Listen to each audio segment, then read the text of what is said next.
Assalomu alaykum. Bugun O'zbekiston yirik qurilish maydoniga aylandi. So'nggi yillarda mamlakatimizda juda ham ko'plab qurilish ishlari amalga oshirilmoqda. Ko'p qavatli binolar, dam olish maskanlari, ta'lim, tibbiyot muassasalari bunga yaqqol misol bo'la oladi. Va bularni amalga oshirishda qurilish materiallariga bo'lgan ehtiyoj ham tobora ortib bormoqda. Sezib turganingizdek, bugungi ko'rsatuvimiz orqali qurilish materiallarini ishlab chiqarish sohasi haqida bo'ladi. Bugun O'zbekiston ulkan qurilish maydoniga aylangan. Keyingi yillarda mamlakatimizda bunyodkorlik ko'lami yanada kengayib, yuzlab uy-joylar, yirik sanoat korxonalari, madaniyat va sport maskanlari, ta'lim va tibbiyot muassasalari, yo'l va ko'priklar barpo etilmoqda. Yurtimizda zamonaviy qurilish materiallari ishlab chiqarish hajmini yanada oshirish, import o'rnini qoplash uchun katta imkoniyatlar mavjud. Bunyodkorlik ishlari tobora ortib borayotgan bugungi kunda qurilish materiallari iqtisodiyotimizning yetakchi tarmog'iga, o'sish nuqtalaridan biriga aylanib bormoqda. Ta'kidlash joizki, qurilish sohasi xususan qurilish materiallarini ishlab chiqarishga investitsiyalarni keng jalb etish orqali mahsulot turlarini ko'paytirish va sifatini oshirishga, eng muhimi, bugungi kundagi ustuvor vazifa aholini ish bilan ta'minlash kabi vazifalarni bajarish mumkin. Albatta, kiritilayotgan sarmoya tufayli mahsulotlar sifati oshsa, nafaqat yurtimiz, balki xorij bozorlariga ham kirib borish imkoniyati kengayadi. 2025-yil qurilish materiallari sanoati uchun juda salmoqli yil bo'ldi. Qurilish materiallari sanoati iqtisodiyotimizning asosiy drayverlaridan biri hisoblanadi. O'tgan yilning o'zida qariyb 58 trillion so'mlik mahsulotlar ishlab chiqardik. Ya'ni asosiy qurilish materiallari sement, bu qurilish oynasi, PVH truba va fitinglar, shuningdek granit, tabiiy toshlar, keramogranit kabi mahsulotlar ishlab chiqarishda yaxshi salmoqlarga erishdik. Shu bilan birgalikda 1,2 milliard dollarlik eksport amalga oshirildi. Shu paytgacha bunday ko'rsatkich bo'lmagan. Yangi bozorlar o'zlashtirildi. Yaqin Sharq, Yevropa bozorlari va okean orti Amerikaga ham O'zbekistonda ishlab chiqarilgan mahsulotlar eksporti yo'lga qo'yilmoqda. Xususan, hozirgi kunda Yaqin Sharqqa tabiiy pardozvor toshlar, keramogranit, bazalt toshlari, shuningdek metal buyumlarni eksport qilish oshib bormoqda. Yurtimizda mahalliy xomashyo va mavjud resurslardan keng foydalangan holda qurilish sohasida ham raqobatbardosh mahsulotlar tayyorlash yo'lga qo'yilmoqda. Raqamlarga e'tibor qaratadigan bo'lsak, 2025-yilda qurilish materiallari eksporti 142% o'sib, 1,2 milliard dollarni tashkil etdi. Rossiyaga 251,2 million dollar, Qozog'istonga 207,1 million, Qirg'izistonga 180,3 million, Tojikistonga 126,7 million, Afg'onistonga 31,5 million eksport amalga oshirildi. Qurilish materiallari Meksika, Suriya, Moldova, Tailand davlatlariga eksport qilinib, yangi bozorlar 4 ta hamda jami eksport qilingan davlatlar soni 62 tani tashkil etdi. Respublikamizdan 62 turdagi qurilish materiallari eksporti amalga oshirildi.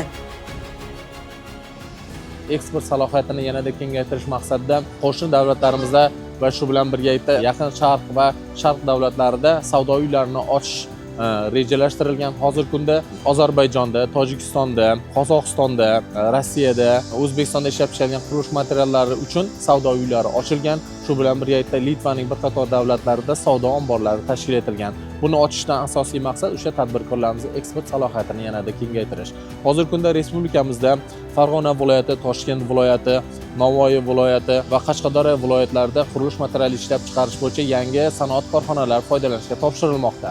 O'tgan 2025-yilning oxirida Qoraqalpog'iston Respublikasi va Xorazm viloyatida gazoblok ishlab chiqaruvchi, shu bilan birgalikda bazalt toshidan issiqlik saqlovchi qurilish materiali ishlab chiqaruvchi yangi loyihalar amalga oshirildi. Joriy yilning o'zida avtoklav gazoblok ishlab chiqaruvchi Navoiy va Andijon viloyatida, shuningdek issiqlik saqlovchi qurilish materiallar ishlab chiqarish bo'yicha loyihalarimiz Toshkent viloyatida, Surxondaryo viloyatlarida foydalanishga topshirish rejalashtirilgan. Asosiy maqsadimiz xalqimizga sifatli, arzon qurilish materiallarini yetkazib berish.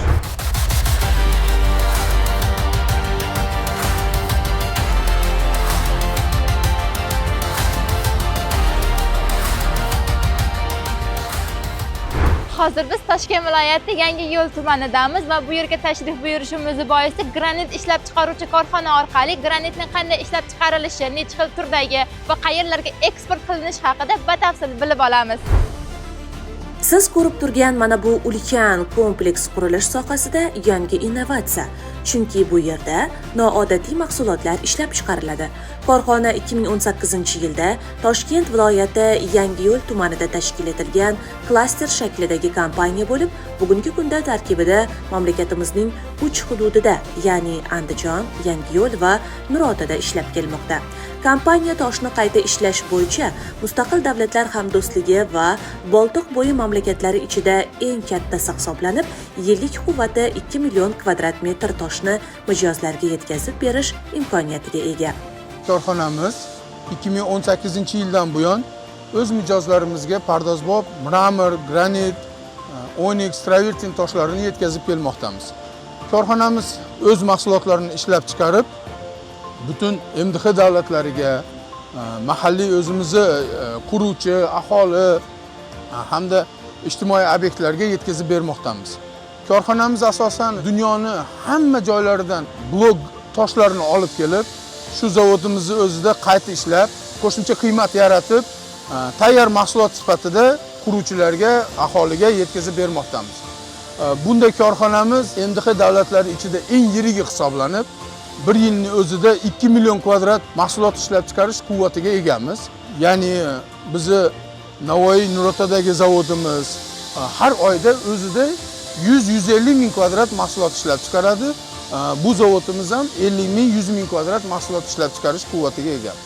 Mamlakatimizning eng yirik obyektlaridan biri Islom sivilizatsiya markaziga 2025-yil Sharqiy aeroportga, bundan tashqari Imom Buxoriy majmuasiga o'zimizning mahsulotlarimizni, ya'ni pardozbop, granit, mramor toshlarini turli shakllarda yetkazib bermoqdamiz. Bugungi kunda eksportimiz har oyda kamida 300 ming dollar eksport qilib, bir yilda 3 million dollar eksport qildik 2025-yil yakunlari bilan. 26-yil yakunlari bilan bu ko'rsatkichimizni 5 million dollarga yetkazishni oldimizga maqsad qilib qo'ydik.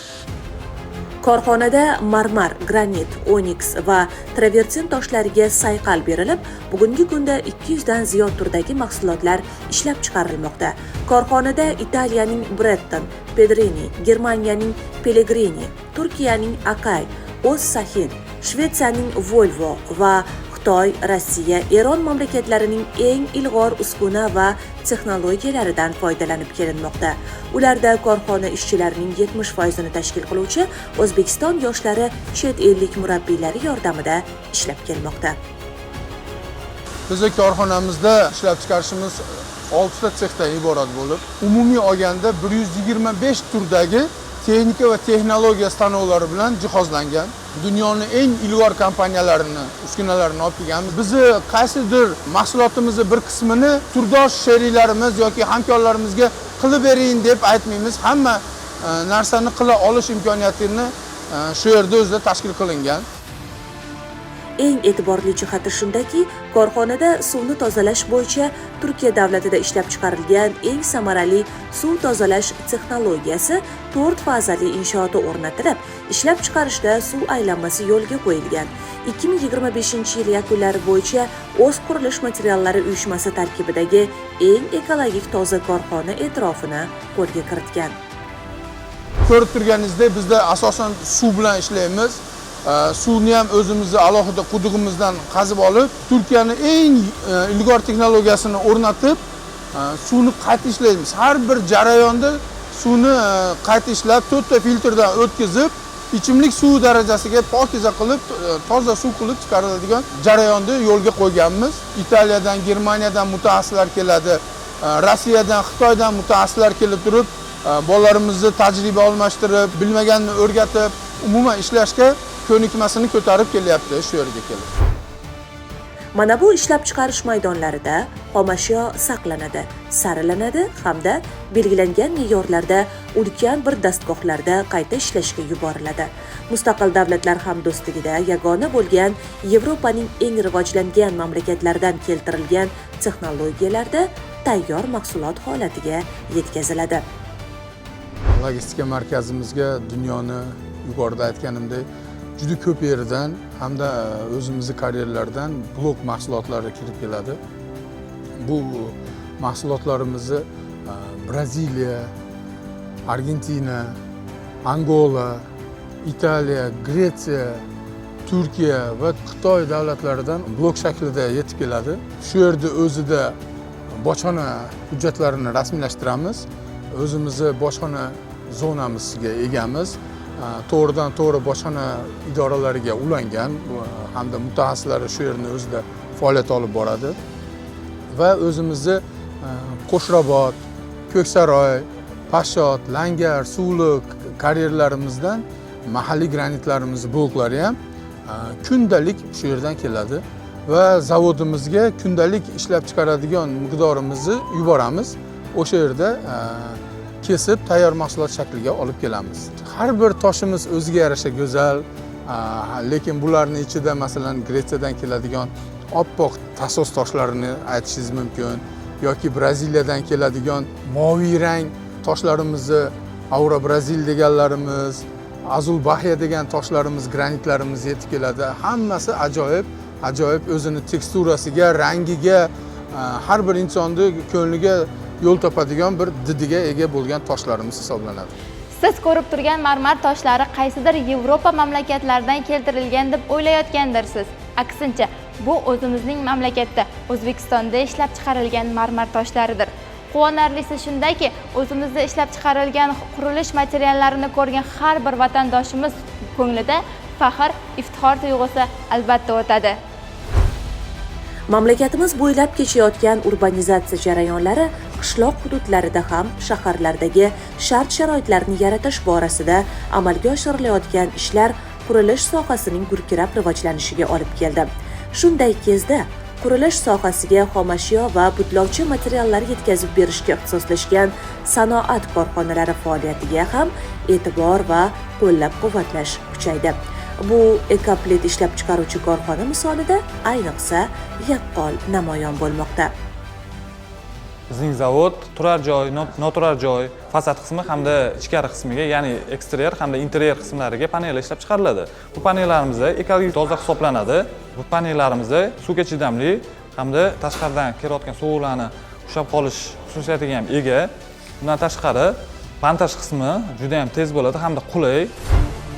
Bugungi qurilish dunyosida nafaqat chiroy, balki barqarorlik, energiya tejamkorlik va ekologik xavfsizlik muhim ahamiyat kasb etmoqda. Shuning uchun ham O'zbekistonda zamonaviy qurilish materiallari ishlab chiqarishga katta e'tibor qaratilyapti. Shunday innovatsion mahsulotlardan biri fibrotsement plitalari. Bu material nafaqat fasad va interyerda bezak vazifasini bajaradi, balki binolarning uzoq muddatliligi va energiya tejamkorligini ta'minlaydi.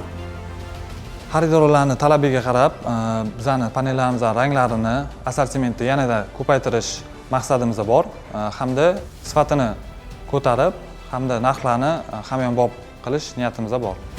Qurilish materiallari sanoati rivojlangani, ushbu materiallarning ishlab chiqarilishi ortgani, turlarining ko'payishi bilan mahsulotlarning sifati ortib, narxi ham tushib boradi. Raqobatbardosh materiallar ishlab chiqarish bugungi kun davr talabi. Mahsulotlarning sifatini aniqlash bo'yicha tekshiruvlar, sinovlar o'tkazish, natijalari bo'yicha takliflar bildirish borasida ham tavsiyalar beruvchi muassasaning borligini bilarmidingiz?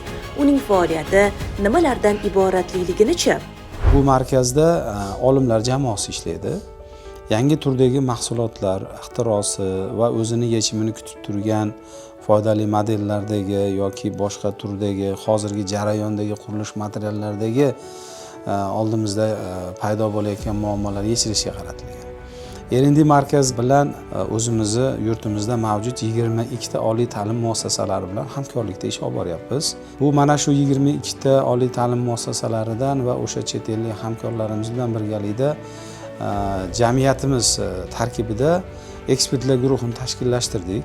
Bular asosan qurilishni 60-65% qurilish materiallari hisoblanadi. Va mana shu qurilish materiallar sohasidagi yangi ilmiy tadqiqot ishlanmalarini olib borish, yangi ilmiy nazariyatlarni dunyoga tatbiq qilish, jarayonga tatbiq qilishlar bilan shug'ullanadi. Endi ikkinchi yo'nalishimiz bu sinov yo'nalishi, laboratoriya yo'nalishi o'sha testing so'zidan kelib chiqqan. Bu ham asosan shu qurilish materiallarini sinovlarini o'tkazish, yangi turdagi materiallarni sinovlarini o'tkazish. Uchinchi yo'nalishimiz bu loyihalashtirish yo'nalishi. Biz noan'anaviy loyihalarni loyihalashtirish, ya'ni shulardan bittasi hozir Yevropa ko'rsatkichini ko'rsatayotgan passive house degan bir yo'nalish bor. O'sha passive house'ni Yevrostandart 9000 kilovat bir yilga energiya sarfini so'raydigan bo'lsa, sarf ketadigan bo'lsa, bizni hozir mana shu olimlarimiz va loyihachilarimiz bilan birgalikda ulardan kvadrati ozroq, ular 150 kvadratga 9000 kilovat rasxodni bir yilga hisoblagan bo'lsa, biz 170 kvadratga 7120 ga olib tusha oldik. Yana buni ustida ish olib boryapmiz. O'sha 7000 dan ham pastga olib tushishga harakat qilyapmiz hozir. Buni o'zini hisob-kitoblari chiqdi. Endi buni faqat amalda sinab ko'rish qoldi xolos. Buni ustida hozir ishlar olib borilyapti. Ishlab chiqarilayotgan qurilish materiallarining sifatini yanada oshirgan holda, lekin ularning narxlarini tushirishga, analoglarini yaratishga harakatlar doimo amalga oshiriladi. Bu borada sun'iy intellektdan ham unumli foydalanilmoqda. Belgilangan yo'nalishda muassasada talaygina ishlar amalga oshirilmoqda. Biz shu olimlar jamoasi bilan birga olib borayotgan ishlarimizdan yangi turdagi qurilish materiallarini yaratish bo'sag'asidamiz. Endi bu o'zini ilmlari bor, o'zini sinovlari bor, o'zini testoviy rejimlari bor, o'zini bir qanchadir muddatda kutib turadigan vaqt birligi bor. Ya'ni o'sha me'yor degani u xronometraj vaqtdan kelib chiqadi, o'lchov birlik va vaqtdan kelib chiqadi. Mana shu jarayonlardan o'tib hozircha biz juda ham ijobiy natijalarga o'zimizni taxmin qilgan xulosalarimizni amalda ijobiy natijalarga erishyapmiz. Shulardan bittasi metal o'rnini bosuvchi kompozit mahsulotlar. Aytaylik, shu uголок deydigan bo'lsak, burchak qurilishda faxferlik tizimi degan tizim bor. Ya'ni mana shu ko'rib turgan devorlaringni oralig'lariga serdeshnik, oynalarni atroflariga o'sha serdeshniklar, romlar, eshiklarni atroflariga qo'yiladigan faxferlik tizimi bor. O'zimiz o'zbekcha tilda aytganda sinch. Mana shu sinchni bizning O'zbekistonning me'yoriy hujjatlariga, qurilish me'yorlariga asosan bu quyma metaldan bo'ladi.